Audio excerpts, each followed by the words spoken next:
Hi friends, నా స్టైల్లో curd rice ఎలా చేస్తానో ఈ వీడియోలో చూపిస్తున్నాను. ఫస్ట్ అయితే ఆయిల్ పెట్టుకొని పోపు వేసేసి తర్వాత దీంట్లో పచ్చిమిర్చి అయితే యాడ్ చేశాను.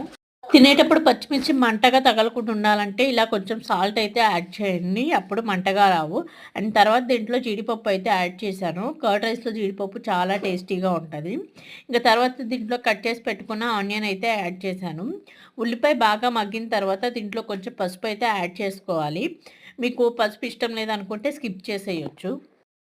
ఈ ఉల్లిపాయ బాగా మగ్గిన తర్వాత దీంట్లోకి కట్ చేసి పెట్టుకున్న ఇంకో ఉల్లిపాయ లాస్ట్లో యాడ్ చేసుకోవాలి.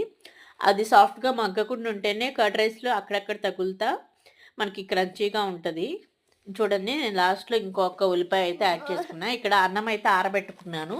దాంట్లోకి ఇప్పుడు చిక్కటి పెరుగు, అలాగే మనం ఫ్రై చేసి పెట్టుకున్నాం కదా, అది కూడా వేసేసి కలిపేయడమే. టేస్ట్ అయితే చాలా బాగుంటుంది. ఒకసారి ట్రై చేయండి, పిల్లలు ఇష్టంగా